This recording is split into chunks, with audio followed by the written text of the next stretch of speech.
Very good evening to all of you. Thank you so much for coming on such a wet day.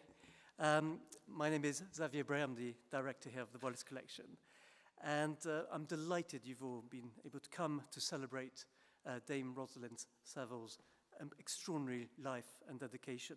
I just wanted to say a few things about her and maybe also to remind people what she achieved here. Also, a big welcome to those who are online. We've got quite a few people listening from all parts of the world. But just to remind you that Dame Rosalind joined the Wallace Collection in 1974 as a museum assistant. In 1978, she became assistant to the director and further developed her lifelong passion for the collection's outstanding collection of 18th century decorative arts, particularly the sumptuous porcelain collection created by the Sèvres manufactory, which indeed culminated in a publication of her 1988 catalogue of Sèvres porcelain, 3 volumes, which remains still today groundbreaking work of reference for French ceramic experts and studies. From here, Dame Rosalind was appointed director of the Wallace Collection in 1992, and with great energy and tenacity, she brought vital changes to this museum, transforming it from an under-visited and underappreciated institution into a cultural landmark. She hated the word hidden gem, and so do I, but she made it open and relevant to all. And indeed, in her own words, she believed her main role was the safeguarding of the collection and its dissemination and display to a wider audience as possible. Her most ambitious undertaking was developing the Centenary Project, with generous funding from the Heritage Lottery Fund, the Monument Trust, the Wolfson Foundation, and private individuals. This created a glazed courtyard, as well as new exhibition spaces, learning, library, and event spaces, while securing the very foundations of the building itself. Dame Rosalind breathed new life, quite literally, into the galleries too, by leading on their refurbishment and rehanging, giving them the splendid character that is so much loved today. These galleries also played host to daring exhibitions under her leadership, including showing works by Lucian Freud, just through there, and Damien Hirst, just round the back here in the West Galleries, which looked to reframe the museum within contemporary context and, of course, led to an unprecedented rise in visitor numbers.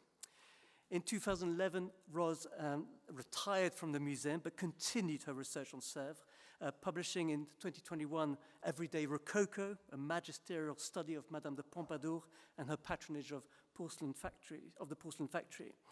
Objects were always at the very center of her work, and she had an insatiable desire to understand them through close looking and handling, and strongly encouraged others to do so. And indeed, every first Friday of the month, we bring out the handling session of porcelain works, and our guides very kindly bring them out and encourage our visitors to touch and handle them, and it's been extremely successful. So I'm very pleased with that. But above all, she was an inspiring communicator, teacher, playing a pivotal role for generations of art lovers, historians, and critics. Now, in memory of Dame Rosalind's profound contribution to the study of French decorative arts, we felt here at the Wallace that the best way to commemorate her extraordinary achievements and expertise was to organize an annual memorial lecture in her name. In the spirit of her passion for sharing her knowledge with the public, the Dame Rosalind Savill Memorial Lecture will enable a leading scholar to share new insights into the world of 18th century French arts and culture. And as the very first, I'm delighted to welcome Tim Knox from the Royal Collection, an institution that Dame Rosalind loved and served as trustee, as well as teaching on the Royal Collection Studies course. But Tim Knox was appointed director of the Royal Collection by Queen Elizabeth II in 2018. Prior to that, he was the director and Marley curator of the Fitzwilliam Museum in Cambridge, and also before that, the director of the Sir John Soanes Museum between 2005 and 2013. The title of this lecture, which I can't wait to hear more about, Damn Expensive Taste, though, the afterlife of George IV's collection and building projects from William IV to Elizabeth II. But just before we listen to this wonderful lecture, I just wanted to thank for those who contributed to make this inaugural lecture, this grand inaugural lecture possible. First of all, to my staff for turning the Great Gallery into the best lecture theatre in London. It's astonishing. This is the first time we've done this, so we're very excited. And also, in order to provide the necessary funding for the filming, the screens, I'd like to say a very big thank you to Adrian Sassoon, and also a donation made in memory of Cynthia Poston, who absolutely loved Savill collecting and was very friendly with Ros Savill. And also I'd like to thank an anonymous donor. Without further ado, please welcome Tim Knox. Thank you so much.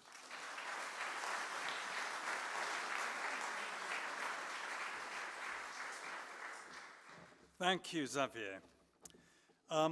It seems appropriate to give this lecture here in the Wallace collection, for King George IV is an inexorable presence in Manchester Square. Not only does his portrait by Sir Thomas Lawrence look over my shoulder here, but the nucleus of the Wallace collection was formed by a man of whom George declared his sense and his information and the accuracy of his judgment and of his discrimination is really quite wonderful. George, then Prince of Wales, was speaking of his friend and fellow rake, Francis Charles Seymour, Earl of Yarmouth, later 3rd Marquess of Hertford, the father of the eponymous founder of this, the Wallace collection, who for almost a decade advised him on art and helped him secure many masterpieces that still remain in the royal collection.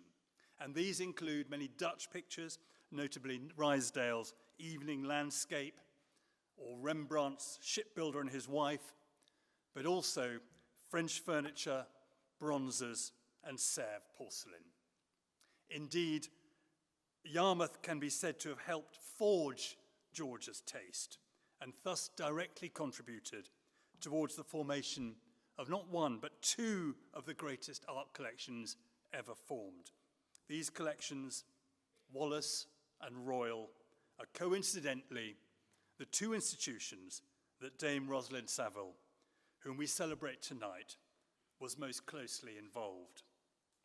Endlessly enthusiastic and generous, I'm not sure that Ros would have liked selfish George or the beastly 3rd Marquess very much, but she certainly admired the extraordinary collections they formed.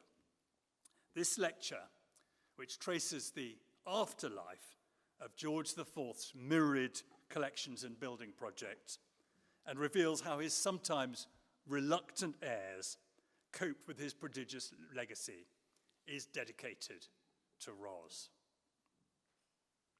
So George IV died on the 16th of June, 1830, in his new bedroom at Windsor Castle. Increasingly dropsical and reclusive towards the end of his life, he'd only quite recently moved into his newly refurbished apartments in the castle, where he was looked after by a small group of devoted attendants. And these included his mistress, Lady Conyngham, with whom he had enjoyed a close relationship since 1819.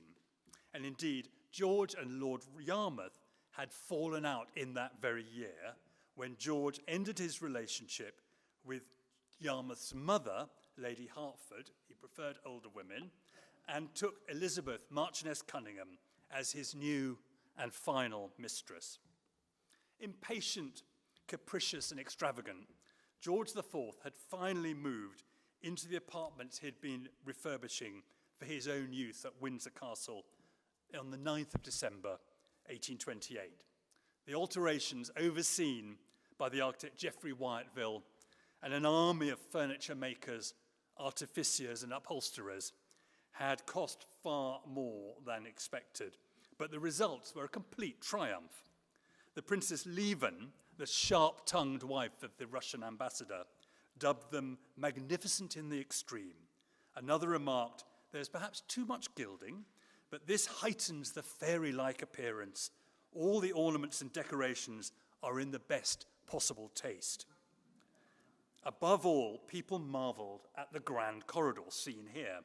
Really delightful, furnished throughout its whole length of about 500 feet, with the luxury of a drawing room, full of fine busts and bronzes, entertaining pictures, portraits, and curious antiquities. Everyone commented on the thick carpets and the oppressively excessive heat. George, bloated and listless, spent much of his time in bed, propped up on pillows, endlessly ordering last-minute changes to the decor. Just days before his death, on the 8th of June, 1830, the ailing monarch had summoned his private secretary, Sir William Knighton, to his bedchamber and informed him that after various legacies had been dispersed, his mistress, Lady Conyngham, was to be his main beneficiary. Everything he possessed would be hers. The king repeated his intention the next day, but the Duke of Wellington, then the Prime Minister, got to hear of it, drove down to Windsor and asked to see Lady Conyngham alone. Wellington told her bluntly she could not accept the king's legacy. She protested and insisted it was her right to receive whatever His Majesty intended to give her. Wellington then flew into a rage and told her that he would give her a copy of the memoirs of Madame du Barry as a warning. That woman's greed and profligacy had led not only to the fall of the French monarchy and the execution of Louis XVI and Marie Antoinette, but had also cost du Barry her own head. Now, perhaps it was because she was forced to disgorge her expected legacy. Elizabeth Conyngham sprang into action. Where was she, his constant companion, during the years his huge Herculean frame was crumbling into decay? Questioned Countess Brownlow. Packing up jewels, cash, and movables in the upper part of the castle, exclaiming, the heartlessness of this vile and mercenary woman upon whom and her family had lavished hundreds of thousands of pounds.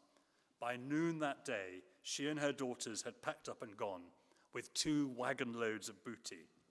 As Lady Emily Cooper, another witness, wrote of their departure, without even showing the decent respect of appearing in mourning, their carriages, loaded with packages of all shapes and sizes, covered with matting, and containing, as Sir Frederick Watson, who was the master of the household, believed, clocks, china, etc., purloined from different rooms, which disappeared with them. Lady Cunningham's rapaciousness did not go unnoticed by the satirists. But the Cunninghams weren't the only ones. The coachman of George's doctor, Sir Henry Halford, was convicted of stealing items of furniture from Windsor using his master's own carriage and was fined £60. He almost certainly took the rap for his master, as Halford himself had boasted to his wife that he had his eye on a swallow's nest in the Chinese style in the king's sick room that would make a fascinating souvenir. George's death was generally unlamented. The Times mocked the tawdry childishness of Carlton House and the Mountebank Pavilion, or the cluster of pagodas at Brighton. Even his funeral at St. George's Chapel was likened to a crowd hastening to some raree show than to the chamber of death. It was the Duke of Wellington and Sir William Knighton who had to go through George IV's personal possessions and papers at Windsor. They burnt the letters they found of an ardent nature and several drawers of pornographic prints and drawings. The 3-day sale of George's wardrobe ran to 438 lots. They included 300 riding whips, canes without number, every sort of uniform, the costumes of all the orders of Europe, splendid furs, pelisse, etc. George's coronation costume, seen here, with its 16-foot-long crimson velvet, gold-embroidered train, lined with ermine, and doublet and hose of silver tissue, fetched 127 guineas and was snapped up by Madame Tussaud for her waxwork exhibition. George's successor was his brother, Duke of Clarence, William the Duke of Clarence, who ascended the throne as King William IV, a bluff old sailor with relatively simple, rather animal tastes. He had little time for his brother's virtu. Charles Greville dined at Windsor with 40 other guests soon after William's accession. What a changement de décoration. no longer George IV, capricious, luxurious, and misanthropic, liking nothing but the society of listeners and flatterers, but a plain, vulgar, hospitable gentleman, opening his doors to all the world, with a numerous family and suite, with a frightful queen, and a posse of bastards, a Whig minister, no foreigners, and no toad-eaters at all. Now, after lying low in Paris, Lady Conyngham returned to London and contacted the Duke of Wellington. She wanted to return some jewellery given to her by George IV. Wellington immediately dispatched John Bridge of Rundle and Bridge over to her house at Hamilton Place to collect the jewels. The parcel contained 400 pearls and diamonds that had belonged to Queen Charlotte, George III's personal bejewelled insignia of the Order of the Bath, and the celebrated Stuart sapphire. Now, this famous jewel, a long oblong cabochon, rather like an alarming blue boiled sweet, had been among the crown jewels that James II had smuggled into exile. It passed down with the exiled Stuarts to Cardinal York, who wore it in a mitre. But in about 1799, rendered destitute by the rampaging French revolutionary armies in Italy, the Cardinal King was obliged to sell it. Much later, in about 1820, it was acquired by the Prince Regent, who had it mounted as an armlet surrounded by 335 diamonds, and gave it to Lady Conyngham to wear at his coronation. The Duke of Wellington was delighted at Lady Coningham's change of heart, but William IV refused to accept the Stuart sapphire, believing, as the late king's private property, it was up to him how he disposed of it. Wellington protested, but William saw no reason for departing from his determination to return it to the Marchioness of Conyngham. Now safely back in the royal collection and set into the imperial state crown, it is thought that the Conynghams discreetly presented it back to Queen Victoria on her accession to the throne. Now, George IV had bequeathed to his successor a range of lavish, but in most cases half-completed building projects. The royal apartments of Windsor Castle had, it is true, been recently completed and were habitable, but they were only part of an ambitious transformation of that venerable but much altered fortress. The round tower had been raised in height by 40 feet to give the ensemble a more impressive silhouette, while within, the old Baroque state apartments with their frescoes by Verriot and their woodwork by Grinland Gibbons had been torn down to make way for interiors like the mock chivalric St. George's Hall or the grand reception room decked with French tapestries and boiserie. The new Waterloo chamber in the main body of the castle remained unfinished and was not ready to receive its portraits by Sir Thomas Lawrence until 1832. In London, Buckingham Palace was still a building site and was recklessly over budget. Parliament had appointed a special commission to investigate the architect John Nash, who was dismissed and accused of mismanagement. At Brighton, there was the fantastical Royal Pavilion, an extravagant folly which epitomised the late king's taste, while in the depths of Windsor Great Park was a rambling but luxuriously appointed cottage ornée, misleadingly known as the Cottage, where George and Lady Conyngham had frolicked in well-upholstered seclusion before they moved into the castle. Flimsily built like so many of George's creations, it was increasingly dilapidated, while nearby was a chinoiserie fishing temple in a similar state. Rather touching photograph of it, actually, before it disappeared. And this is Toulon's design for sort of repainting it. Now, despite his easygoing manner and lack of pretension, the new king, William IV, rather liked Windsor Castle, finishing off the works there, although he ripped out the new gas lights that George had laboriously installed and dismissed George's French chefs and Tyrolean band. William IV also made use of the Brighton Pavilion, frequently entertaining there, extending the building to accommodate his horses and the retinue of his queen, Adelaide, as well as erecting 2 domed entrance lodges for additional security. One of them is still there today. But the new king refused to move into Buckingham Palace, which is described as a dog hole. He was very comfortable, thank you, in his London residence Clarence House, which had been built for him by John Nash just a few years before. Works were reluctantly put in train to finish Buckingham Palace off as economically as possible. The dependable and unimaginative Edward Blore being entrusted with the works, including removing, in 1832, Nash's much derided dome on the west front, like a common slop basin turned upside down. A year before, in 1831, William had unsuccessfully attempted to give the palace to the foot guards as a new barracks. 3 years later, the Great Fire at the Palace of Westminster in October 1834 was welcomed as another opportunity to offload it, this time as a new home for the Houses of Parliament. The offer was turned down. One of George's more extravagant touches, a marble triumphal arch that stood on the palace forecourt, what is now known as Marble Arch, fell victim to Blore's economies. So the sculpture that was to adorn its upper regions was diverted to other projects, reliefs to Buckingham Palace and to the new National Gallery in Trafalgar Square, where they're still there, and Sir Francis Chantry's bronze equestrian statue of George was eventually placed on an empty plinth in a corner of Trafalgar Square.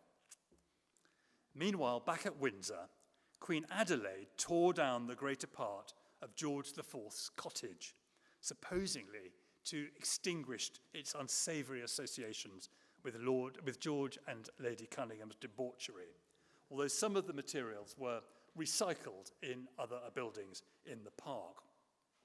Only a Gothic dining room was suffered to remain. Other extravagances were also curtailed.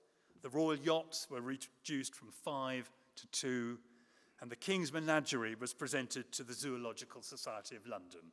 The last to go, 11 kangaroos and an emu, left Windsor in September 1830. But one area of the royal collection that did benefit from William IV's interest was, oddly enough, the Royal Library, which he can be said to have refounded. George IV, of course, had presented the Great Library, which was formed by their father at Buckingham House, to the British Museum in 1823. This is a view of it. And it was on William's orders that Wyatville transformed the historic rooms that still house the Royal Library at Windsor, the conversion of Queen Elizabeth I's walking gallery being completed by 1832. This is a view of one end of it. And George III's private apartments beneath were converted into a print room, an archive room, a binder's room, and there was even accommodation for the librarian. Moreover, William gathered together the remaining books and furniture from the other royal residences, as well as books collected by George IV, and he'd actually retained 33 particularly valuable volumes from his father's library. And he also made quite significant acquisitions, particularly of incunabula. You wouldn't think that Sailor Bill would have been interested in things like that. And he also received George IV's subscription copy of Audubon's Birds of America, which arrived in installments between 1838 and 1848. But most importantly, William IV decreed that the royal collections of the library inalienable, declaring that all the books, drawings, and plans collected in all the palaces shall forever continue heirlooms to the crown. But other parts of the royal collection remained more or less dormant. On being shown a favourite picture of George's, William is said to have remarked, "Aye, it seems pretty. I dare say it is.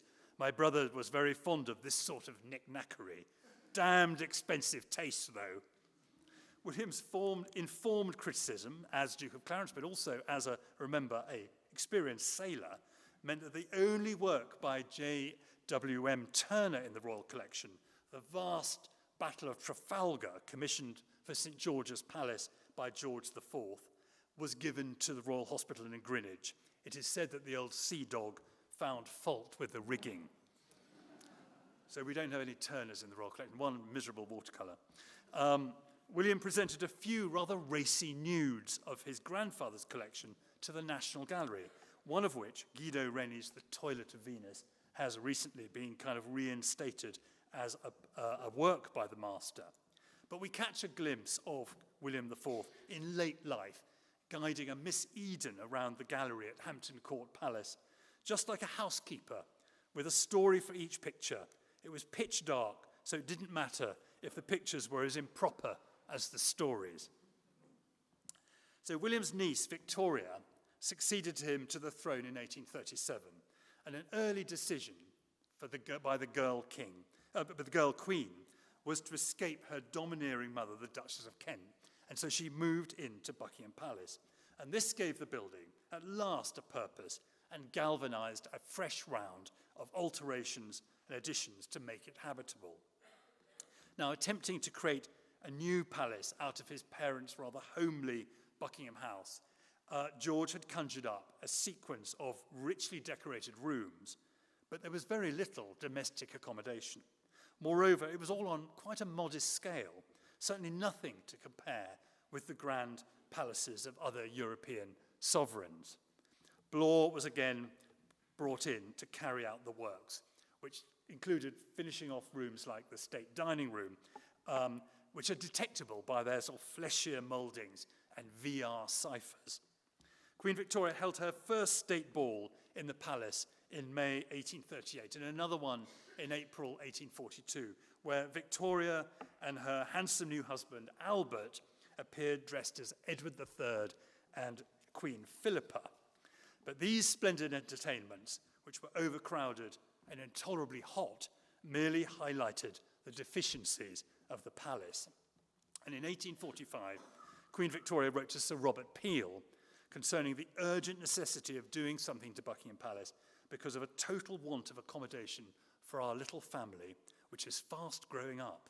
She also required a room capable of containing a large number of those persons whom the Queen has to invite in the course of the season to balls, concerts, etc. So Blore's East Wing, erected in 1850, certainly resolved the lack of accommodation, but entirely spoiled the palatial and welcoming effect of Nasher's open forecourt. His new facade was not admired. Eugene Sala found it huge in size, clumsy in proportions, grotesque in decoration, mean in gross, frivolous detail, infinitely hideous in its general appearance. Built of cast stone, which swiftly deteriorated in the polluted atmosphere of London, it caused endless problems until it was replaced in 1913. The new wing had been partly paid for from the proceeds of the sale of George IV's Brighton Pavilion. Contrary to the popular belief, Queen Victoria didn't dislike the Royal Pavilion, but situated as it was in the centering of a burgeoning seaside town, it lacked privacy, and the crowds, encouraged by those new cheap trains from London, were increasingly annoying. In 1839, Queen Victoria could note in her diary, "Talked of Brighton, it being an odious place." But the final straw was on the 15th of February, 1845, when Victoria and Albert, taking the air on the Chain Pier, were spotted and chased back to the pavilion by some particularly rude boys who looked under her bonnet. That was it. A few days later, Queen Victoria talked to Sir Robert Peel about getting a quiet seaside place instead of this, and to build with the money that this would fetch. So Queen Victoria left Brighton. Oh, hang on. I should have shown you this. Left Brighton on the 20th of February, 1845, never to return. The servants were laid off, and the following year, Parliament voted £20,000 for alterations for Buckingham Palace on condition that the sale of the pavilion was to make up the rest. An inventory was taken, followed by the complete dismantling and removal of the fittings and furnishings of the pavilion. Assuming the freakish structure was doomed, everything of value was removed. The chimney pieces, carved woodwork, right down to the copper bell wires. The salvaged items were transported to London on artillery carts, 143 loads in all, most items being sent to Kensington Palace and put into store. In June 1850, much to everyone's surprise, the town of Brighton bought the pavilion, but by that time it had been stripped bare.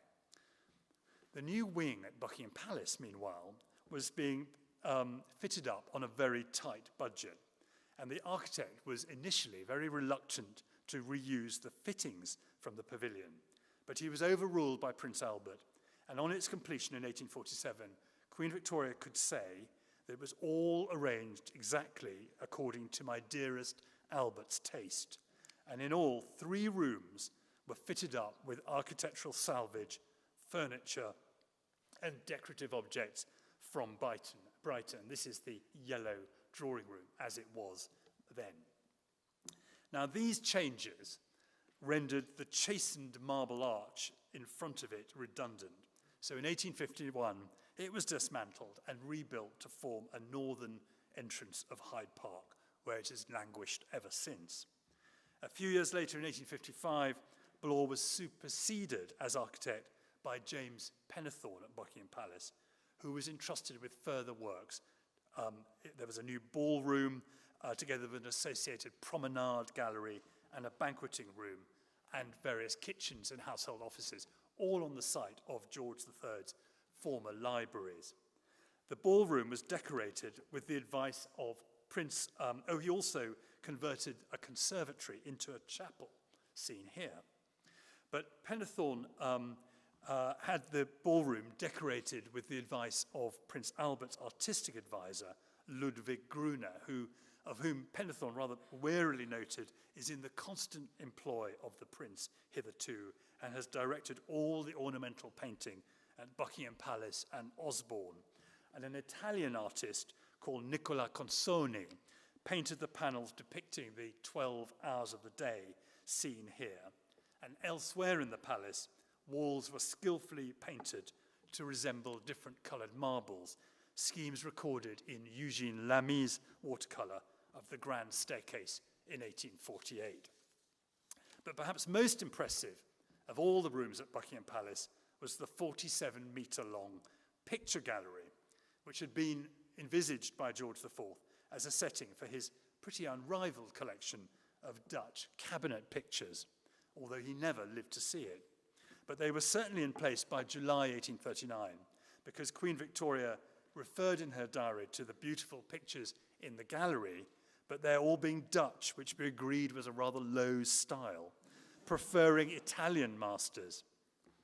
So after Victoria's marriage in 1840, Prince Albert took over, replacing the Dutch pictures with an array of Italian and other old masters, and even a few modern works. And in 1851, the gallery was repainted a beautiful dove colour, which I think is this lilac colour, and all the pictures have been framed and rehung, which makes them look beautiful. Queen Victoria again. Nash's elaborate coffered ceiling had never satisfactorily lit the pictures, and their heavy carved frames cast shadows. So Prince Albert sought to ameliorate that by stripping off all the old frames and equipping them with identical frames, very well organised, and they were also glazed to protect them from the thick fog, chiefly consisting of coal smoke, which regularly enveloped the room. Attempts by the new surveyor, Sir J.C. Robinson, to rehang this gallery after Albert's death in 1861 were met with a flat refusal. The pictures at Buckingham Palace and Windsor Castle were settled by the Prince Consort, and the Queen desires there shall be no change. But Prince Albert's Teutonic sense of order extended beyond Buckingham Palace, notably to the library and print room at Windsor Castle, where he and the Queen spent many evenings in the early 1850s sorting out the collections. This is the print room. And he also had the royal collection of portrait miniatures entirely reframed in matching gilt bronze frames by John Hatfield. We rather regret this innovation, I'm afraid, but nevertheless, this is a beautiful Holbein of Lady Audley. And don't imagine what sort of frame that would have originally had. Indeed, on the whole, apart from things like this, Queen Victoria and Albert proved themselves to be highly conscientious custodians of the treasures they had inherited from George IV. But there was much to be done, Victoria recorded as being thunderstruck and shocked by the way the collections were thrown about and kept in lumber rooms by her predecessor when she visited Hampton Court in 1843.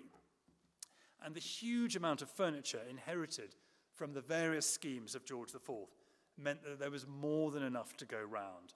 And indeed, again and again, views show, so this Landseer view of Albert and Victoria, him back from a hunting trip, lounging on a Morel and Seddon chair from the Green Drawing Room, or Winterhalter's wonderful portrait of the royal family in 1846, Victoria and Albert and their children again disporting themselves on more Morel and Seddon furniture supplied to George IV in 1828. The sheer scale of George IV's collectomania meant that he sometimes struggled to keep track of or even find a use for his acquisitions. And in his splendid recent catalogue of European sculpture, my predecessor, Jonathan Marsden, relates the story of the extraordinary argosy of a set of large bronze roundels depicting the triumphs of Louis XIV. And they were cast as part of an elaborate scheme to accompany a monument to Louis XIV in Paris. They were dispersed in the French Revolution. George bought 6 of these medallions in 1825 for displaying at Windsor Castle. He never used them and ended up presenting them to the Marquis of Conyngham, actually, and they were long kept at the family seat of Slane Castle in County Meath, which, if you've ever been, is still a bit of a repository of ex-Windsor items, thanks to Lady Cunningham's depredations. But the king bought another 5 of these roundels a few years later, and again failed to make use of them in any of his schemes. But years later, they were founded, remarkably, embedded in the front of a cottage on Kew Green, and they were extracted and restored for Queen Victoria, egged on by the Princess Royal. But it was only Edward VII who got round to incorporating them into this rather extraordinary scheme in the Queen's Guard Chamber at Windsor Castle. But they didn't remain there long, because in 1914, when George V was casting around for a suitable gift to give to his hosts on his state visit to France, they were whipped out and presented to the Louvre, and you can see them there now. Now, Edward VII ascended the throne in 1901, and he's famously fond of saying, "I know nothing about art," rolling his R's with the Germanic thing, "but I know something, I think, about arrangement." And he moved pretty quickly to expunge the gloomy legacy of his mother's long widowhood, particularly at Windsor Castle.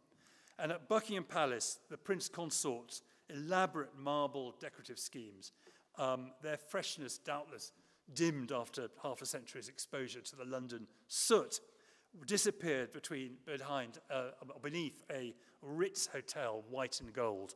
And the redecoration of the staircase here was entrusted to the firm of Bertram and Son, while Messrs. White Alum undid almost all the Prince Consort and Gruner's polychromy in the ballroom.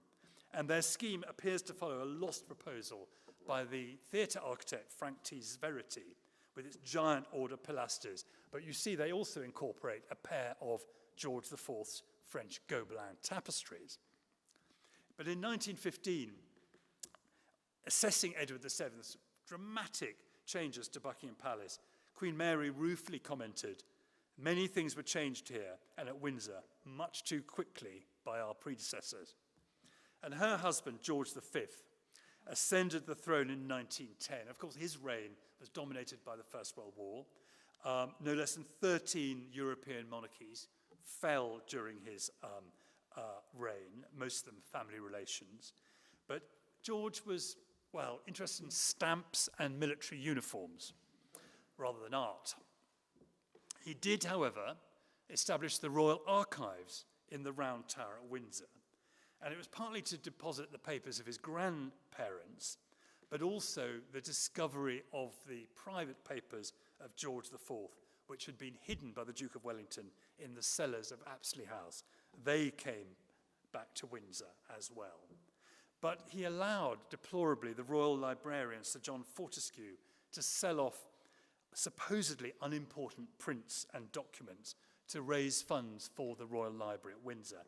And that's why George IV's own collection of caricatures, many of them about him, is now in the Library of Congress in Washington, D.C.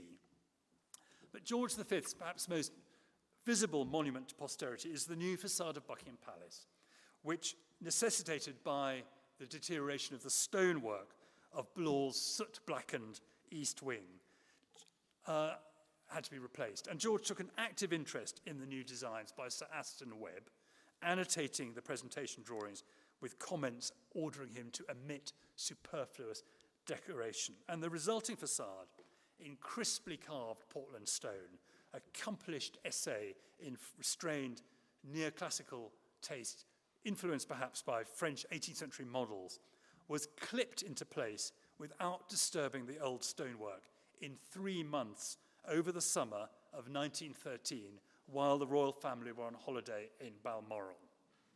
Amazing.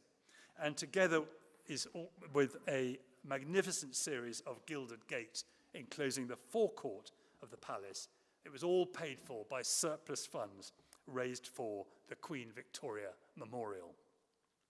Behind this new facade, Queen Mary augmented the interiors of the East Wing with yet more spolia from Brighton.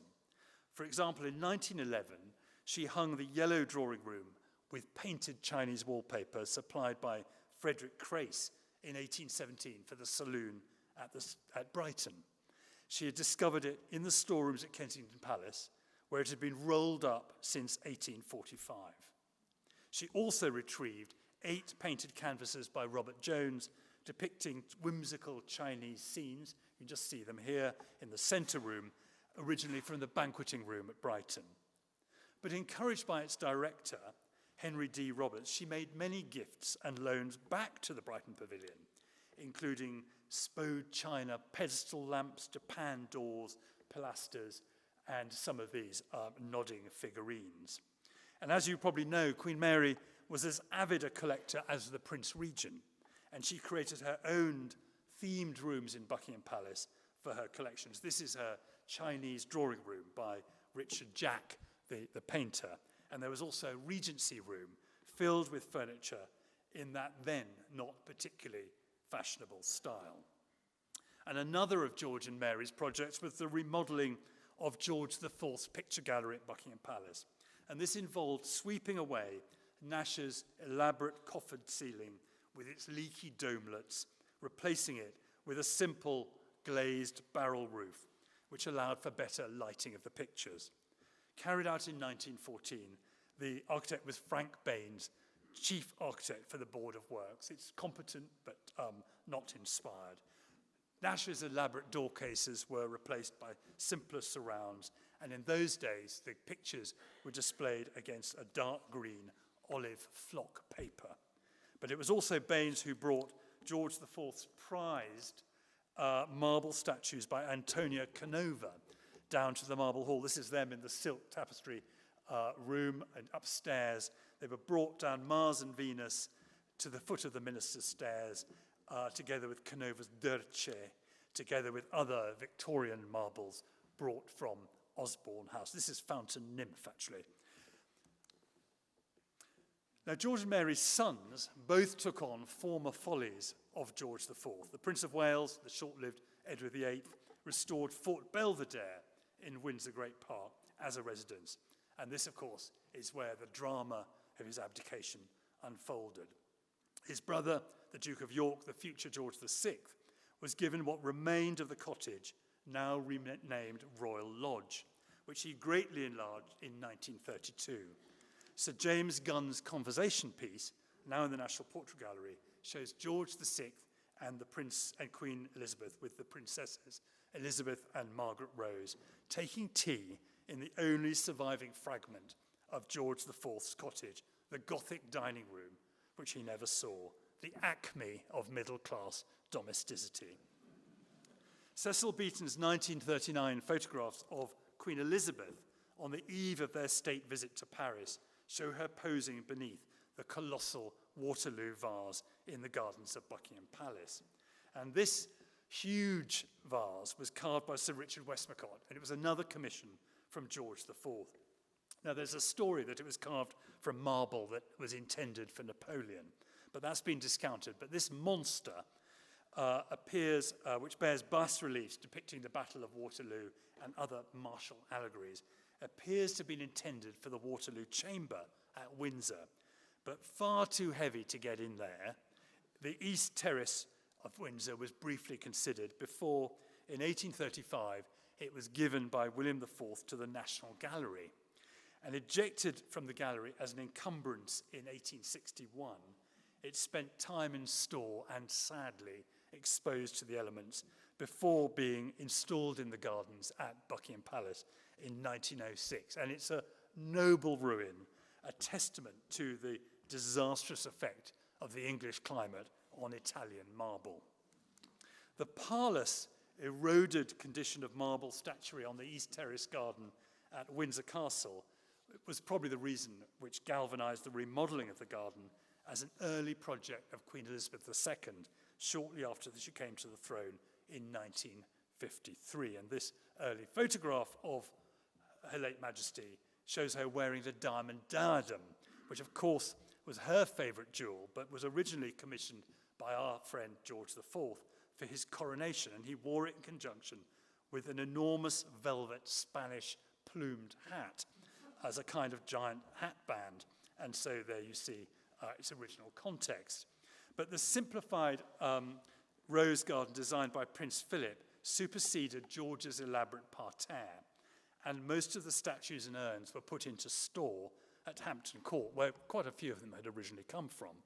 And they included the garden's centerpiece by the sculptor François-Joseph Bozio, Hercules and Achilles in the guise of a serpent, which had been bought by George IV in 1829 and installed here as a fountain feature in about 1900. And in 1963, the Hercules group was lent to Kew Gardens, where it was long a feature of the Palm House Pond.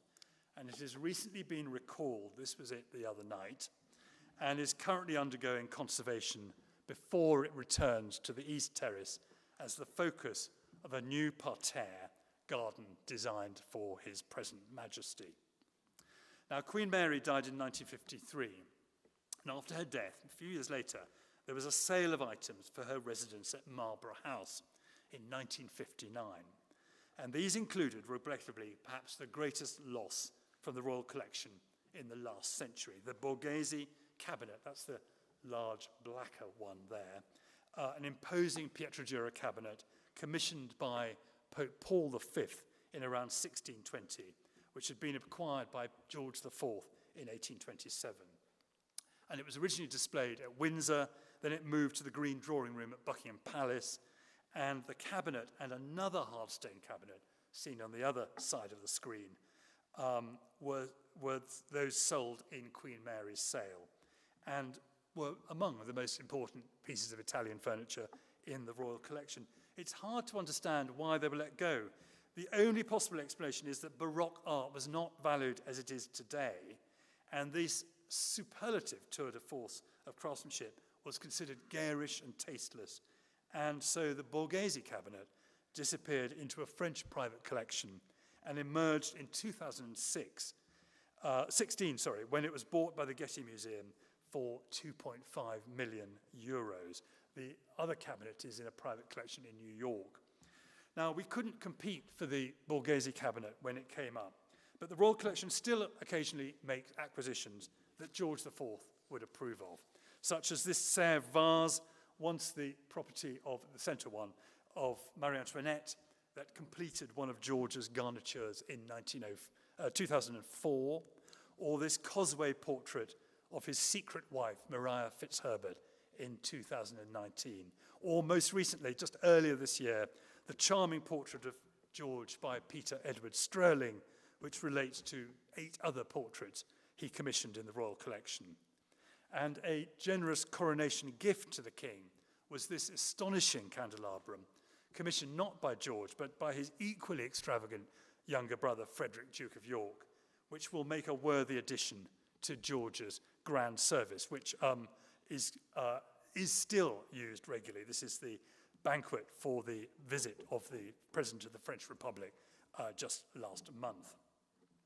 So after the catastrophe of Windsor Castle fire in November 1992, it was decided not to reinstate Wyatville's fictive plaster vault over St George's Hall and install a new hammer beam roof in English oak instead, a departure encouraged by His Present Majesty, then Prince of Wales. But the Prince of Wales insisted that the semi-state apartment and the grand reception room should be scrupulously restored to how they'd looked in their heyday. They'd been both badly affected by smoke and water damage. And their refurbishment, this is the Crimson drawing room in the semi-states, reinstated the opulent splendour of George IV's private apartments, and as originally intended.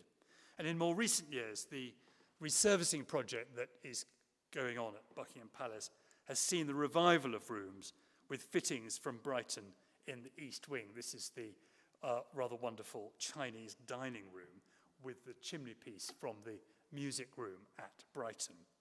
And a current project is the refurbishment of the picture gallery at Buckingham Palace, where over 160 pictures, twice as many as previously, will be triple hung against dark green damask. And this shows the pink, sort of amber-coloured silk has been stripped off. This is the rather uninspiring green flock paper. This will be replaced by green silk and hung with some of the greatest pictorial gems of the collection. So although much altered, as we have seen, it will once again become a space worthy of George IV's collections when it is finally unveiled next year. Ladies and gentlemen, thank you.